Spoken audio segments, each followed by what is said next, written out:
And now, Pujya Atman Sri Swami Jyotirmayananda commences tonight's Satsang with a Sanskrit peace chant. Om Purnamadaha Purnamidam Purnat Purnamudachyate Purnasya Purnamadaya Purnamevavashishyate Om Shanti Shanti Shanti. We begin with mystic song by Sri Swami Lalitananda, played and sung by Sri Swami Umananda and Rajneesh. Our song tonight is called Prayer to Devi.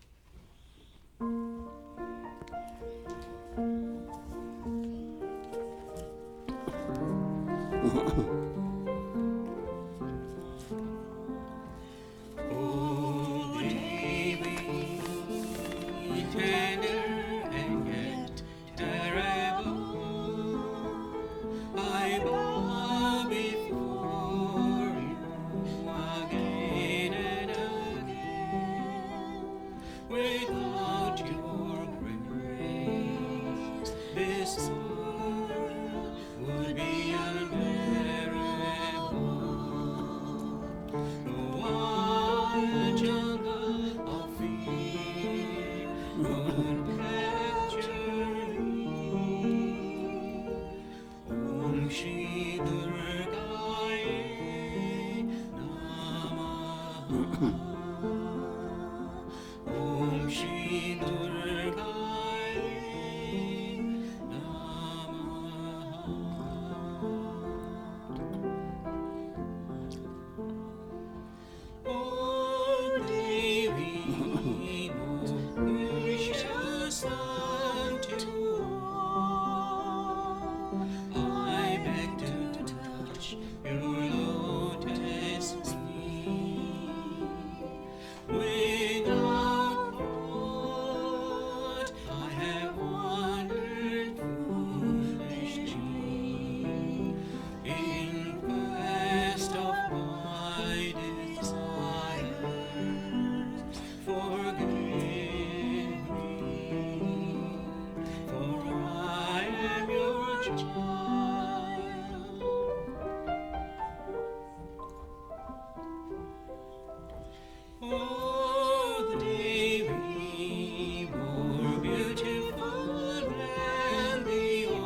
We are recording from the ashram of our revered Guru, Pujya Atman Sri Swami Jyotirmayananda in Miami, Florida.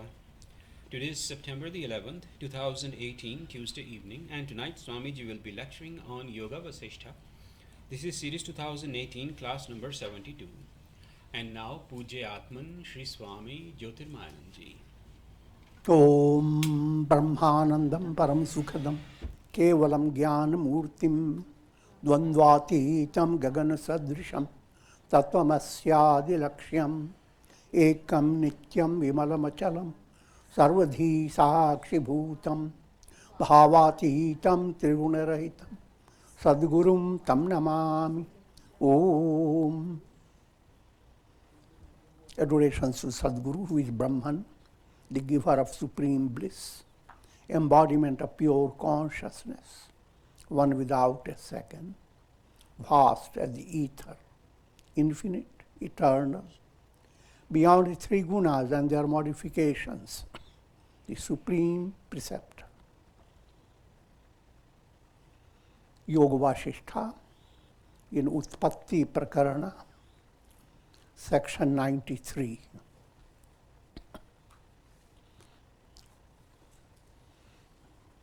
Profound insight is being given into the process that leads the soul to liberation. But in order to attain liberation,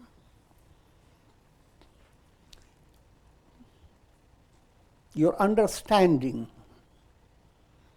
that's an aspect of your intellect, must gain a profound insight that the world you are dealing with is not reality.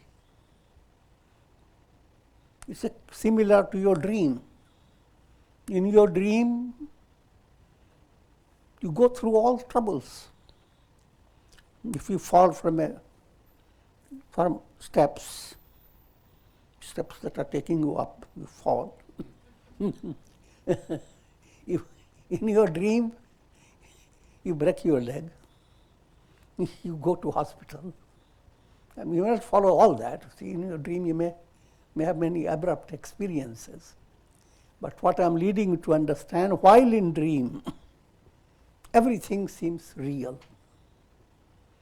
Only when you wake up from your dream, or by some strange mystic psychology, if you were to develop that insight while dreaming, that it is a dream, then the same dream experience is handled by you in a totally different way.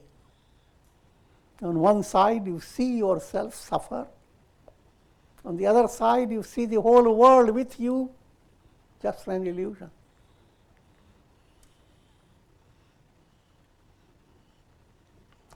And you wake up, swallow up the entire dream without belching. Joking.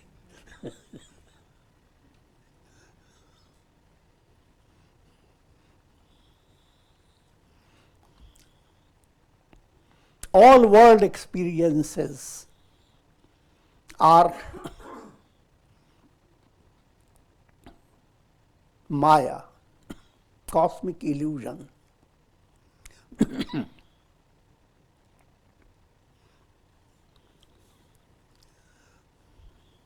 Just to reiterate, every individual has a challenge in life to understand who am I, which is the central challenge. Because all things you love on the basis of your existence. If you are not there, who cares? So who am I? That's central point. Next, what's this world? Can it be handled by human being? You who can't handle even your nails and hair. All the metabolic process goes on in your body, you can't handle it. Can't even know it, how many things going on. Fortunately, science has not progressed enough to give you the news breaking equipment. So keep it near you. Now the news is breaking. Certain nutrition passes through your liver. Face challenges. But don't worry. Things are going well.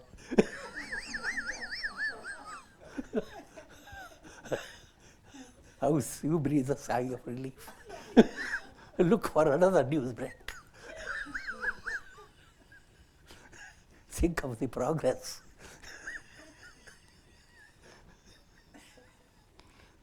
I'm joking, but try to figure that out.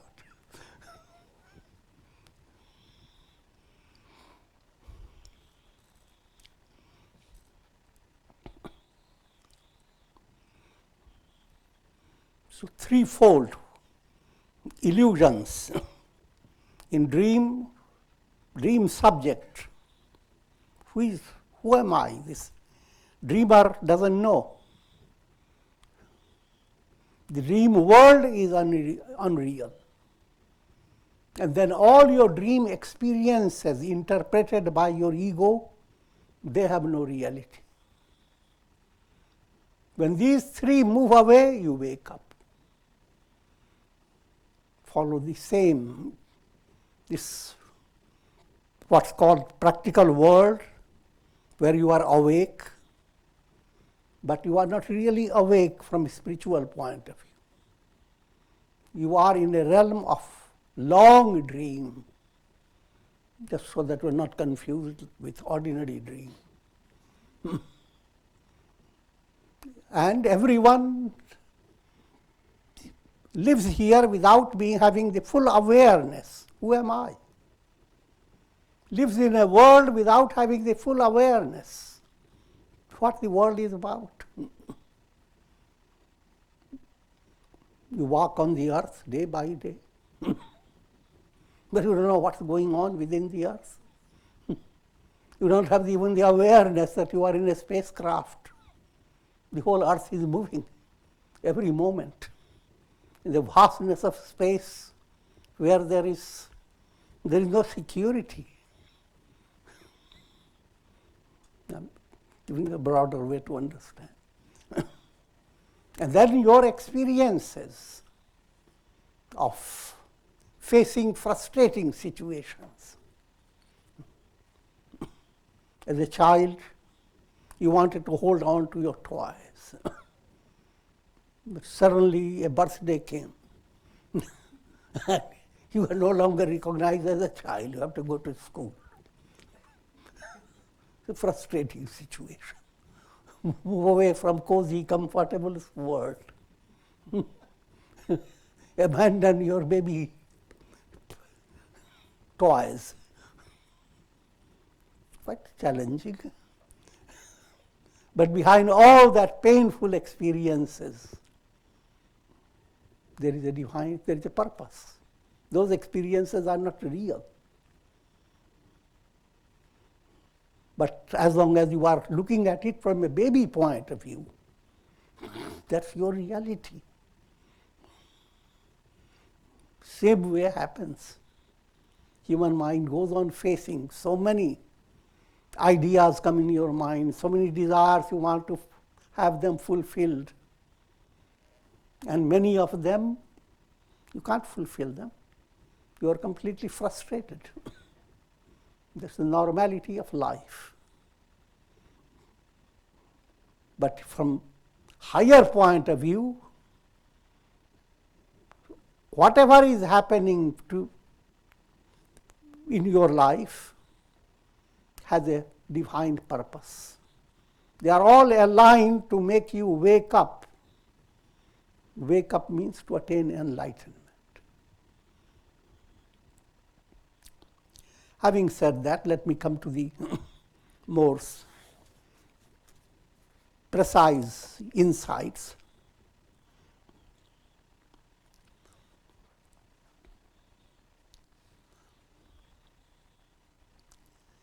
Workings of your mind. There's 7 points called cycle of the mind. The base of the mental process called chitta, the unconscious, that contains samskaras. Samskaras are root impressions. And that becomes possible because if chitta, the mind stuff, is not enlightened, then your unconscious stores samskaras, impressions. And this is the study of unenlightened mind. And how that study starts? Samskaras, that's the deep core, deep cause of your what you are and what you are experiencing.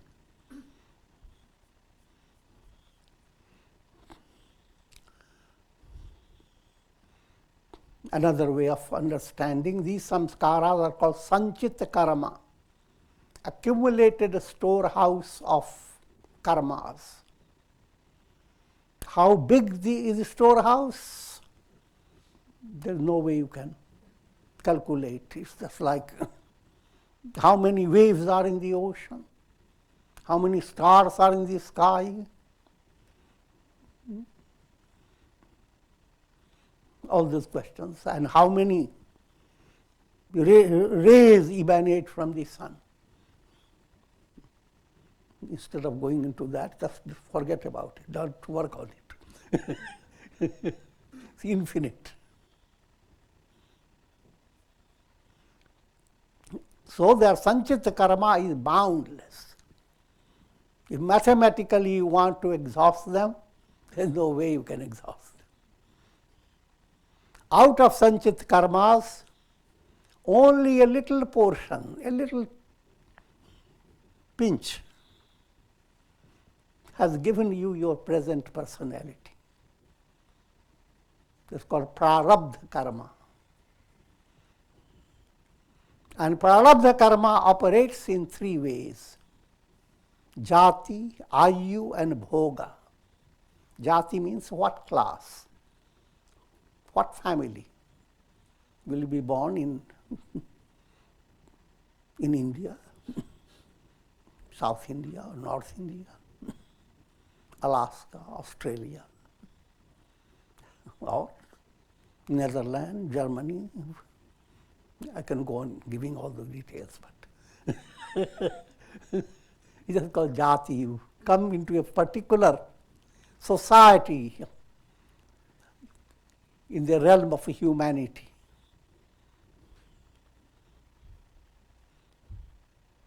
Ayu, how long will you live? That also comes by your karmic process. One thing is normal to understand, that you are not going to live forever.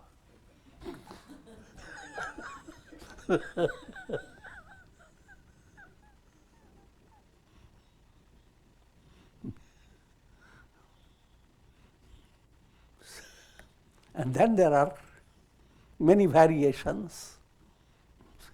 One can finish one's life in a very short time, and yet one can attain the highest goal.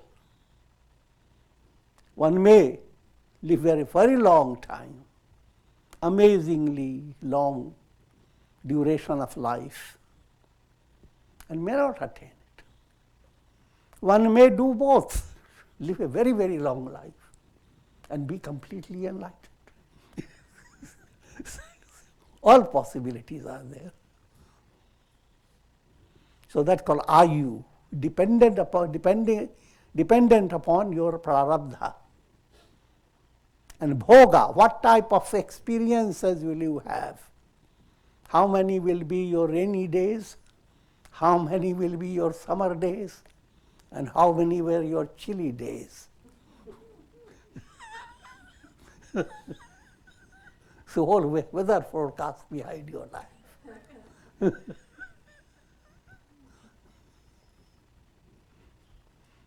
Another point, prarabdha plans out your life,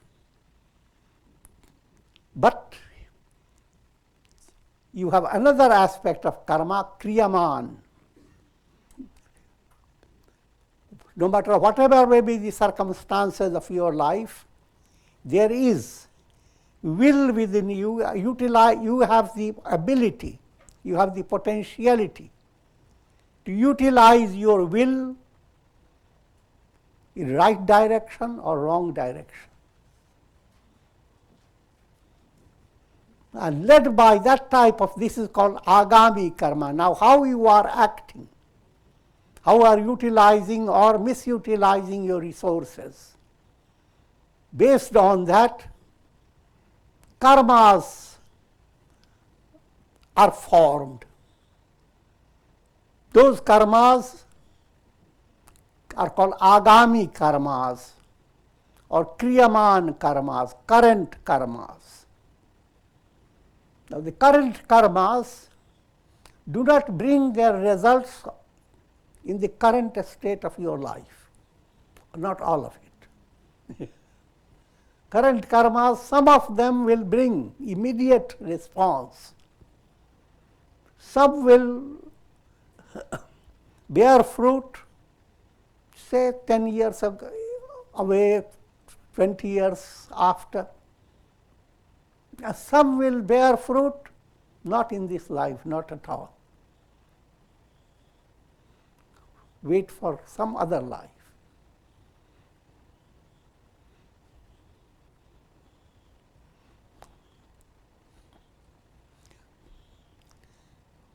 And the third type,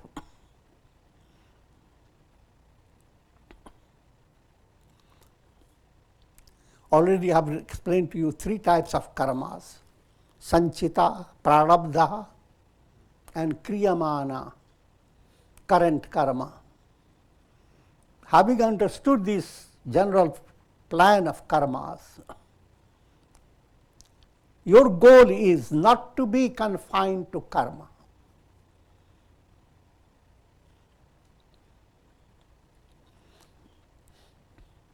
If you were to, and the remedy of all this, if you were to attain enlightenment, without going to details, if you become enlightened, then what happens? All the storehouse of karma that has countless karmas simply disappears. And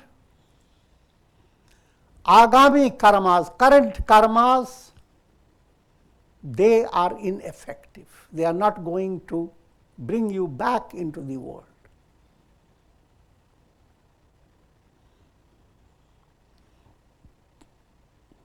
Prarabdha karma, that's the only karma that will not disappear from your view and from the view of masses.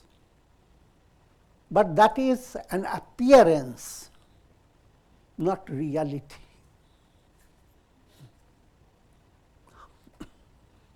To understand that point, there are many ways to understand it.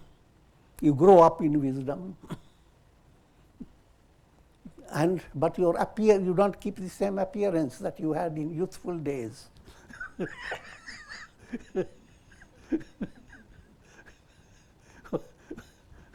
But it is the wisdom that defines you, not your body.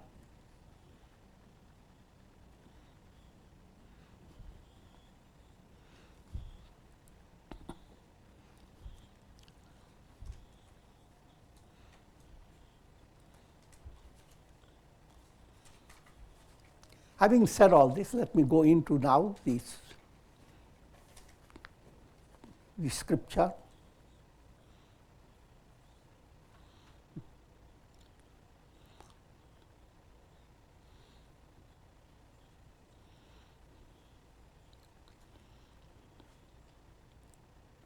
Brahma, the creator, creates mountains, trees, rivers, lands, and oceans. This is the world of karma. That world of karma is under Brahma, the creator, where karmic law cannot be ruled out. It's perfectly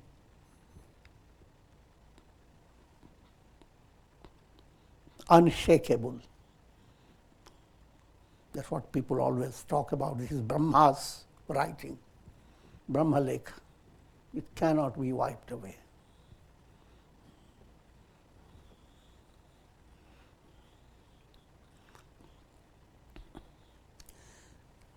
Just let me add to previous description I was giving. If you have attained enlightenment, then all the sanchit karma moves away.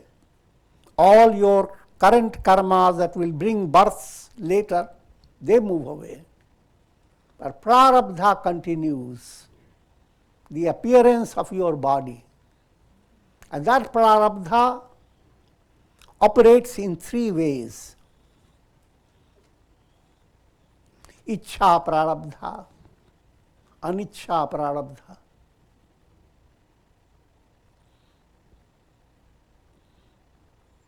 and parecha prarabdha.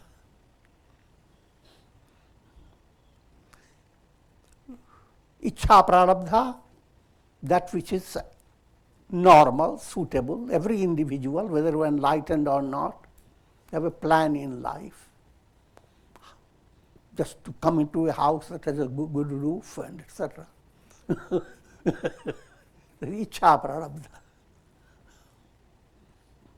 And so, that aspect where saintly personality performs all his duties, sees his project succeed in a very practical way, and it flows in a successful way. That's called Ichha Prarabdha. Now,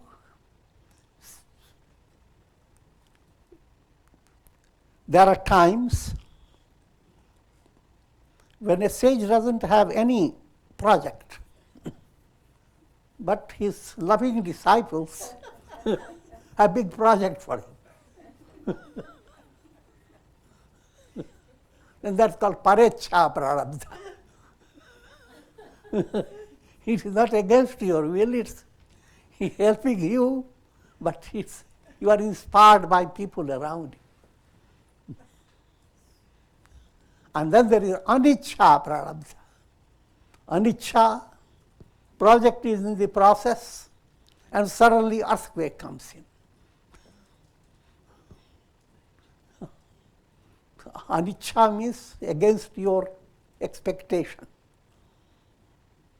undesirable. But apparently it seems like a frustrating situation. But sometimes that is more inspiring for the masses. When you see a sage facing big challenges and have, in spite of all that, he brought out the victory of virtue over vice.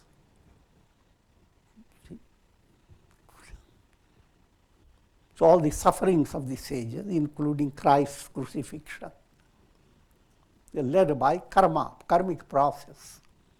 It's anicca prarabdha, nobody likes to be crucified. Nevertheless, that has all its, everyone, deh dhare ka dand hai, sab kahu ko hoye. Once you have entered physical body, all these have to apply to you. Karma and karmic process, all that I have described. Jnani bhugte jnana se, only big difference, if you are jnani, enlightened. All this goes on, and I have already explained, sanchit karma burns up, agami karma is deleted, your prarabdha karma continues, but it as appearance. Snake on the rope. For you it is rope, for others it is snake.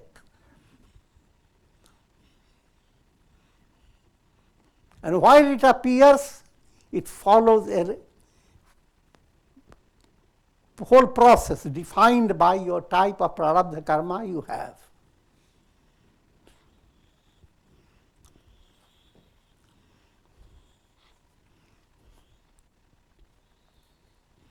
All this world you experience, mountains, trees, rivers, lands, oceans, all types of beings. Just like even in a dream, you see all those things. They all match up with your karma.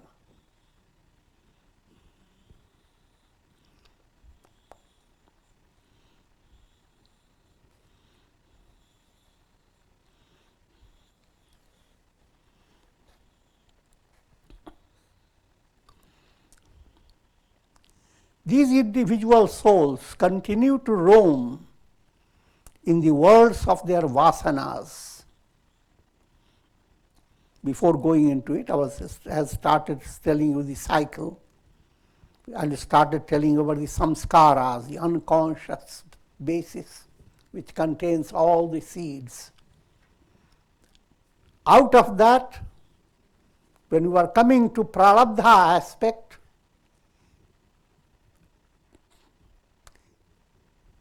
samskaras as if begin to sprout. When samskaras are in a sprouting state, you are not seeing all the seeds, you are seeing only a few of them sprouting. They are called vasanas. They come to your subconscious level. And the word vasana means it smells. Vas, suvas, durvas. Good smell, bad smell, and that's allegorical term. The moment vasana, negative vasana comes in, you begin to smell it. Your whole personality begins to act up to it. Good vasana begins to operate, whole personality develops a special fervor. And those vasanas then turn into vrittis, thought waves. At thought waves level, your sadhana does a miracle. Your sadhana process enables you to choose which thought waves you should allow, which thought waves you should not allow. Say, for example, a negative thought wave has started.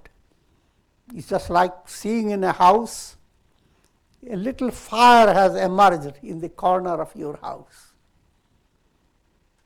Now, if you are dull with it, don't act up to it, the fire is going to be uncontrollable. In the same way, but if you are active, intelligent, you will immediately extinguish it. Similarly, those subtle desires, out of desires, those vrittis, thought waves, as they arise, your mind that has been enriched by sadhana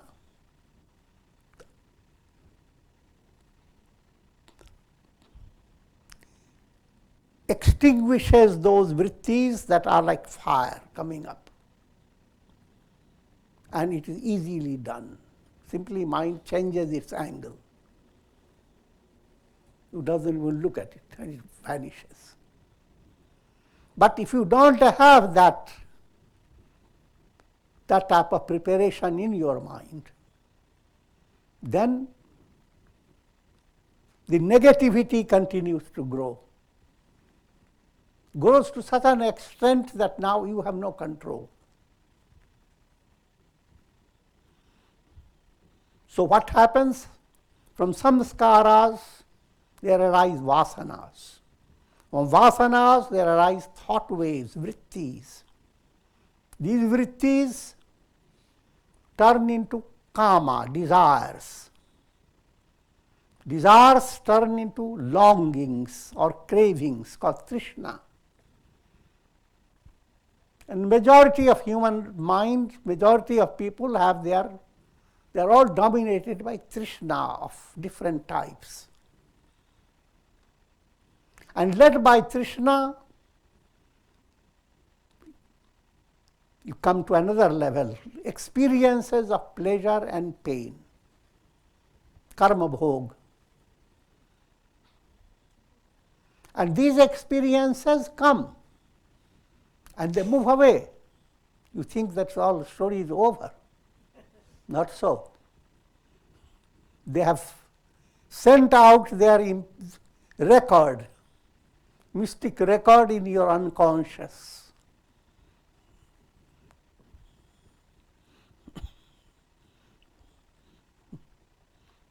And so, the whole cycle goes on. The unconscious contains those samskaras. Samskaras go into vasanas. Vasanas go into vrittis. Vrittis turn into desires. Desires turn into longings. Longings lead you to karmas, good and bad. They lead you to experiences, pleasure and pain. All these experiences go into your impressions. Once I said it, twice I said it, and that's it.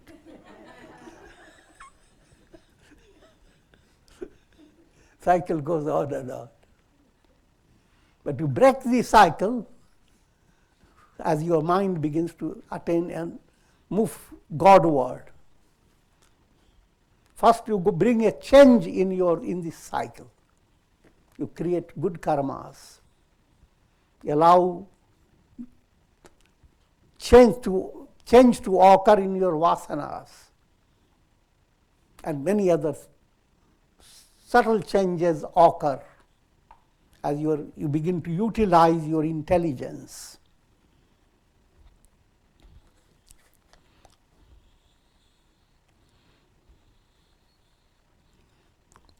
Individual souls continue to roam in the worlds of their vasanas, driven by the storm of karma. It's allegorical language. These all souls, they are led to experience the world according to their vasanas, subtle desires that are operating. And all the subtle and soft. But when you come into the realm of karma, it is like a big storm.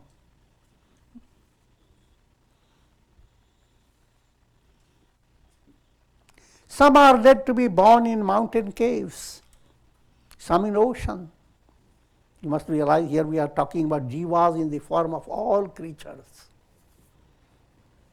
The scriptures don't make much difference. Every soul has gone through all types of embodiments.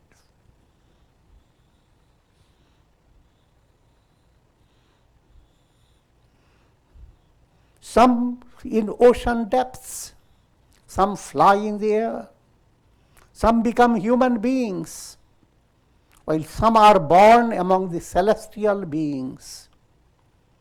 This creation is transient, like the rising and falling of the waves in the ocean.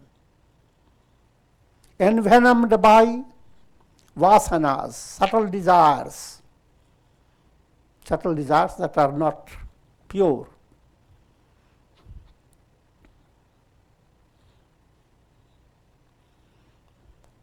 Souls are led to experience misery.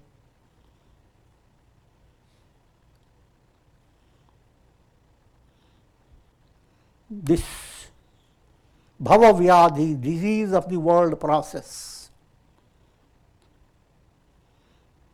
it continues to keep the souls in a state of bondage.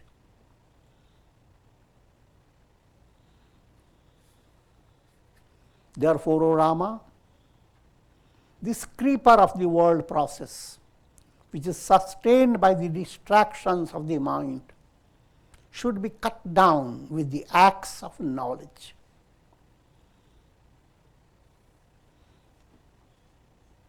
That's the goal of life. That's what people talk about.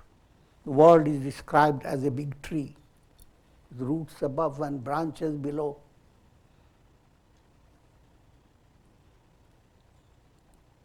And the highest attainment is to cut down this entire tree. Asanga shastrena dridena chitva. And what weapon cuts down the tree? Asanga. Asanga means detachment. If you come to realize you are the sky, then you have Asanga Shastra. You are the sky. The sky cannot be touched. All the clouds come, all types, good and bad. And the sky welcomes them all because the sky is not going to be affected. When you come to that level of internal awareness, you have Asanga Shastra in your hand, the weapon of detachment. The entire world process now has no bearing upon you. You are liberated.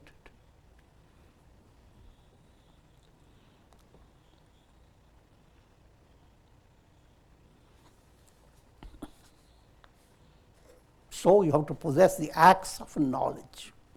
Until then, go on paying tax.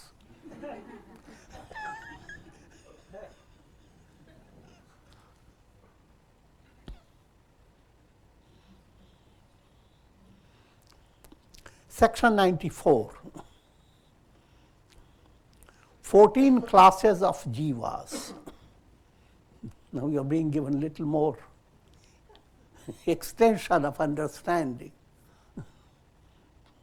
Led by 3 gunas, sattva, rajas, tamas. Souls come into many predicaments. These 3 gunas, by permutation, combination, can be presented into 1,000 types. The scripture doesn't want to bother you with thousands. Give some highlighted points. What I'm implying, what the scripture is giving, 14 classes. It's not a mathematical precision. It's simply giving you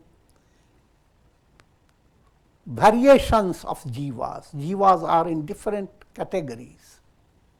All jivas are not in the same level.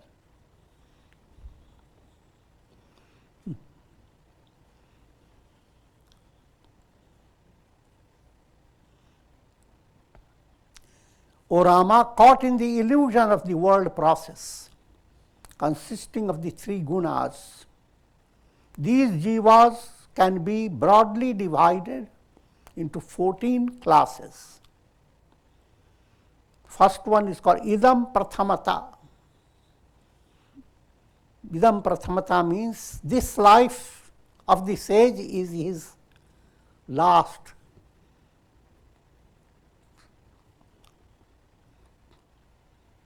He will not get into another embodiment. Here, pratham term is his first class first. First grade, called pratham darja. Those souls who have entered into human embodiment for the last time, because they have attained purity of mind and have unfolded that intuitional vision that reveals the nature of the self, they are called by this name, first class first. They will not be born after their death. For detailed study, you go through Uttarayana study. Gita explains liberation in the form of progressive movement. And first it starts with Agni, fire. Fire means Vairagya, developing dispassion. Jyoti, means viveka, spiritual insight that you are a mix-up of self and not self, and try to separate the self. Third point, called aha, Sanskrit word which means bring light in your daily life. Practice integral yoga in your daily life. Then comes focus on your bhavana, feeling. Shukla Paksha.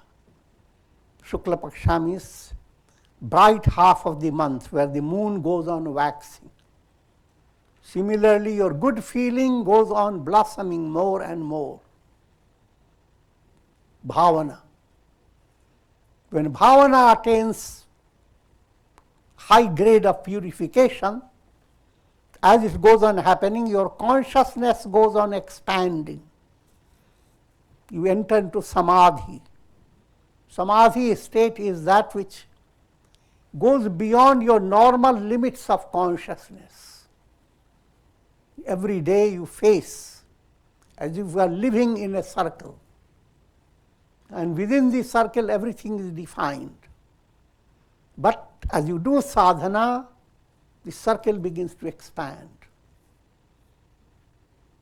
And that expanding process goes on until you attain, in allegorical language, you go to become blended with the sun. Sun is light of lights, Brahman, God. The process goes on and you attain enlightenment.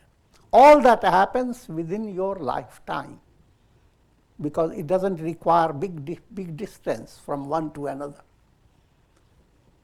Many things happen in the mango trees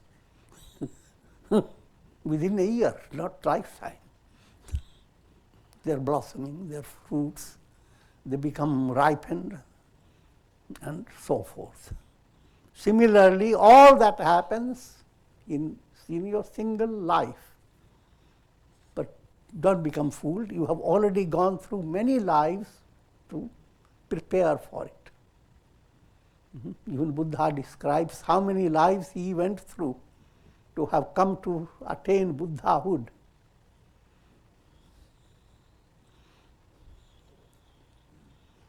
Next one, Guna Pivari. Those who lack dispassion and therefore cannot follow the path of nivritti, that path that will lead you to liberation, that path called the path of nivritti, the path that keeps you involved with the world called pravritti.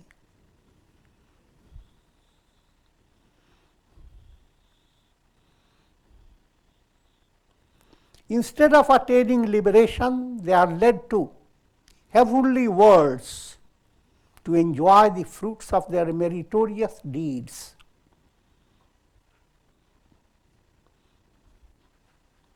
In other words, these are souls that have lot of sattva, good karmas, but they don't have the subtle intellect to move away from karmas and attain liberation.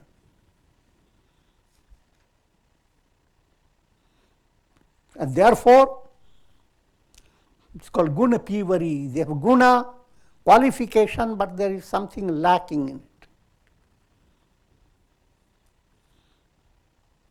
They will attain liberation in 10 or 15 births.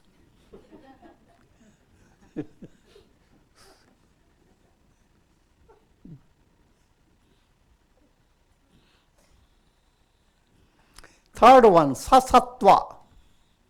Those who continue to discover increasing sattva through experiences of pleasure and pain,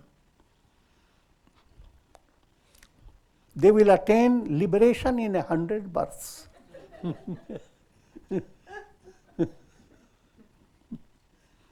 What does it mean, increasing sattva? You are always working with three gunas, sattva, rajas, tamas. And people live their life and end up Though we have done some good karmas, but good karmas do not predominate. So we end up with rajas or tamas, not sattva. Sattva stays, you do sattvic karma, but sattvic karmas become dormant because of other gunas being predominant. Just like the role of Vibhishana with Ravana and Kumbhakarna. In early days, nobody knew Vibhishana who he was. He was playing a very submissive role. Sattva plays a submissive role for those who are in that level, that type of evolutionary step.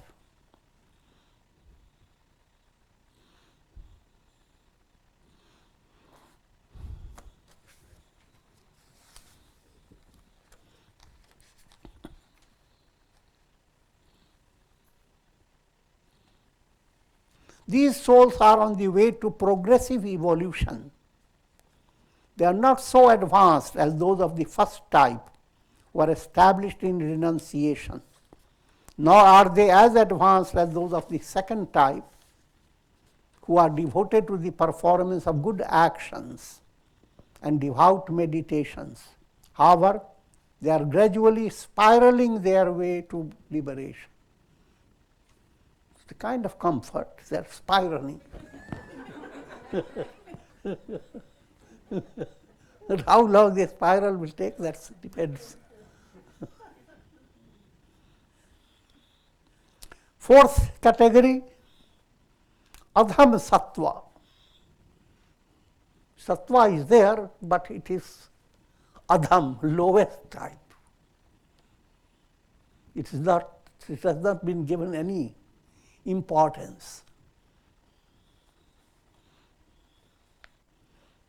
Those whose minds are colored by numerous complexes and desires and continue to perform various evil deeds. The potential for sattva in them continues to be hidden under the load of numerous karmas and desires.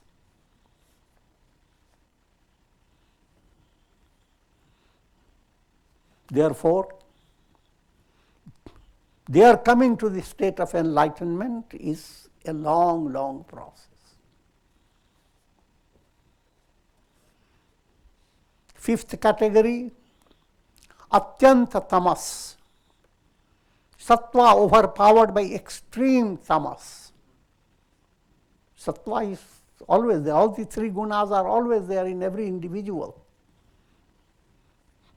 But depends upon how you live your life. That a particular guna, sattva, ideal life is sattva is allowed to dominate over rajas and tamas. And that again is not complete. Thereby a channel opens that takes the soul even beyond sattva. That's the ideal state. Because if you stay in the realm of sattva, you experience prosperity in life, heavenly prosperity. But then it is not permanent. That's the only defect about it. Because svarga is not the goal.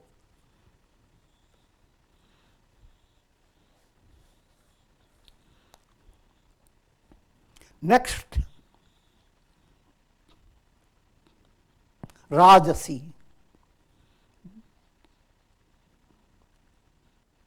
The name is given just Rajasi, not even mixing up, implying Rajas predominating soul that is involved with karma, that's Rajas predominating.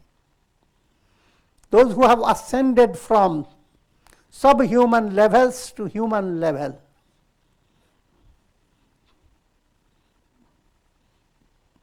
Souls that have been through many lives, evolving through animal levels.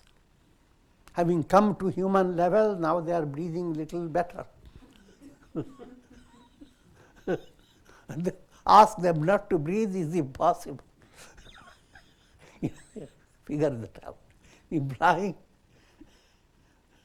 they continue to enjoy, relish, embodied state.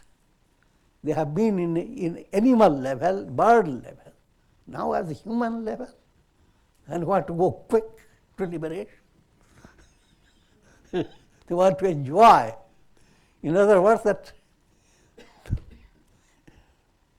they continue to stay in embodied state as a human being, but they will continue to evolve, because the nature will not allow you to stay just in one place. But the evolution will be, again, is a matter of slow or speedy, depends upon how you get involved with good karmas. After death, they go to heaven or hell. They continue to wander without attaining liberation. Seventh one, Rajas Satviki. Rajas blended with Sattva. Those who have developed this passion towards the pleasures of the world, and they will attain liberation after death. That means where Rajas has turned towards Sattva, that type of personality has a vibrant spirituality. Each time you feel Rajasic, then you run to Satsanga. Rajas is moving to Sattva. Your Rajas is not distracting you. On the other hand, if you don't have that type of high level, each time Rajas develops, run to the drunken party. Same energy.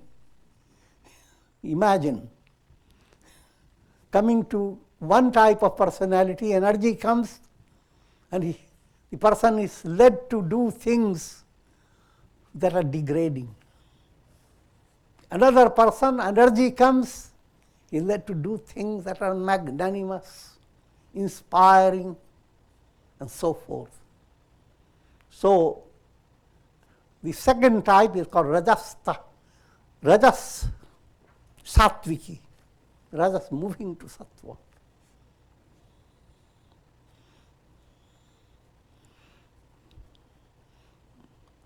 So, they will attain liberation after death.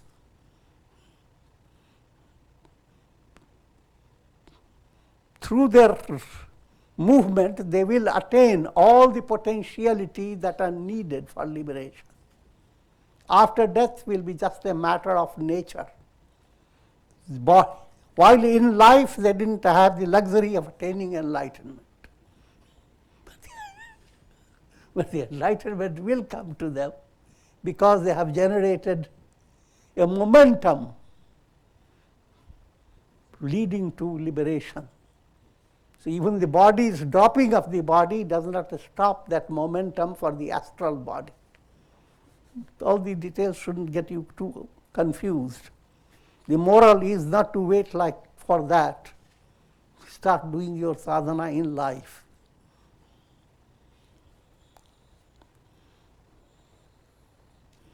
Then there are souls that follow Rajas Rajasi. That means Rajas, instead of taking you to Sattva, it takes to Rajas itself. Rajas becomes intensified. Rajas is distraction. Distraction creating more distraction. This is a completely demoniac movement.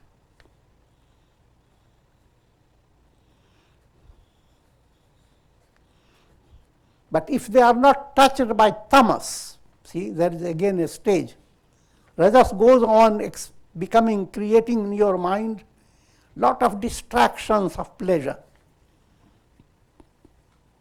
And if you do not stay in that level, you'll be born as yakshas or gandharvas.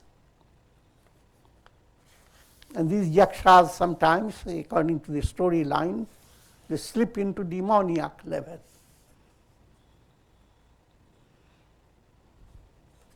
And I will conclude at this stage.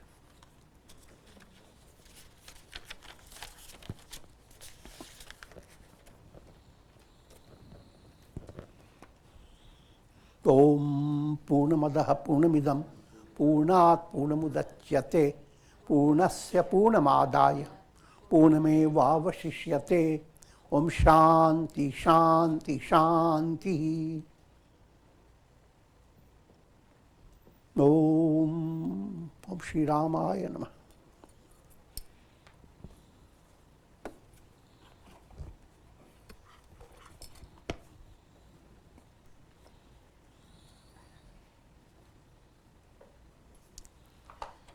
If you have any questions, please raise your hand.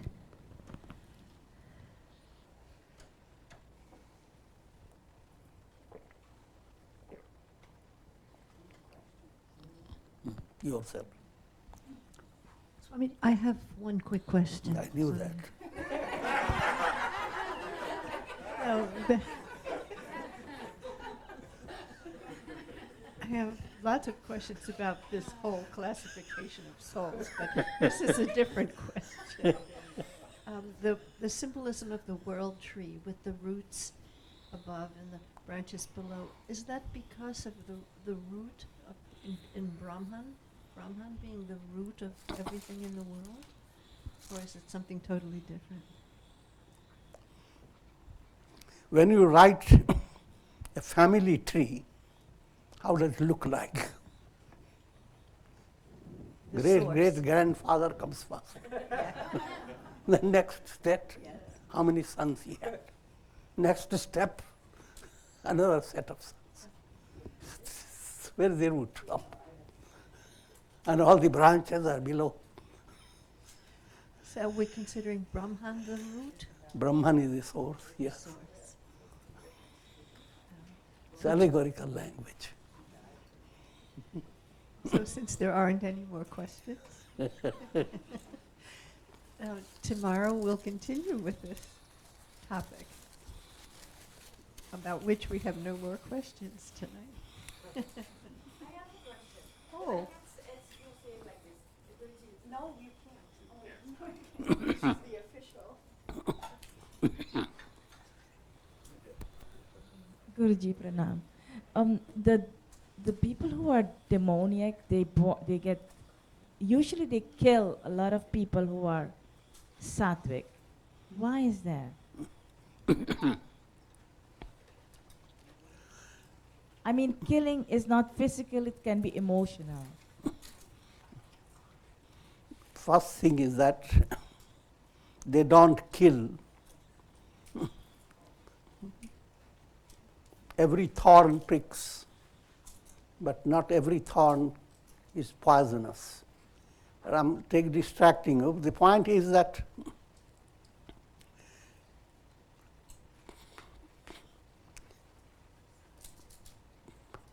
karmas are to be understood in a very profound way.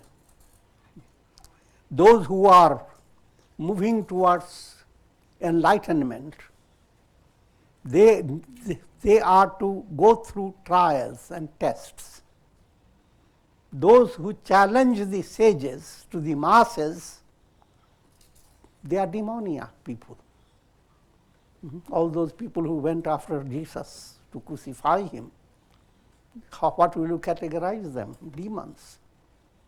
And yet from Jesus' point of view, O Lord, forgive them, they know not. All are souls, but the relations of souls led by gunas come under a divine plan.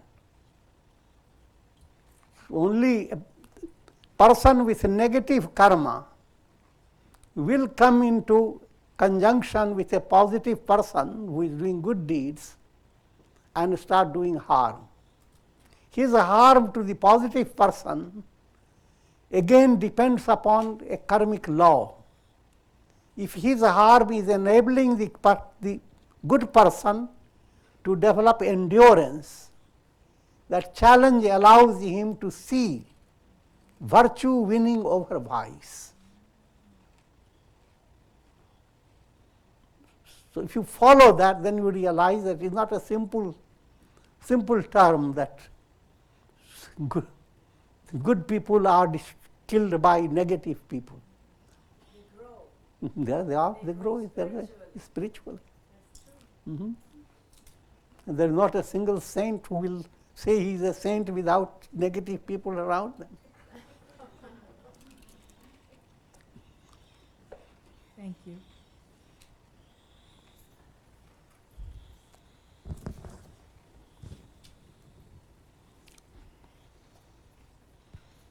Tomorrow at 7:30, we continue with Yoga Vasistha. On Thursday, Radhika, will the discussion group be held on Thursday? Okay. Not Now sure. we will know it tomorrow probably. Okay. On Friday, we know for sure Swamiji will be lecturing on the Ramayana by Saint Tulsidas Ji at 7:30. Saturday, pranayama at 7, guided meditation with Swamiji at 7:30. And next Sunday will be a typical Sunday schedule starting at 5:30. Swamiji will continue with the series on the Bhagavad Gita, and we'll have a vegetarian buffet dinner. And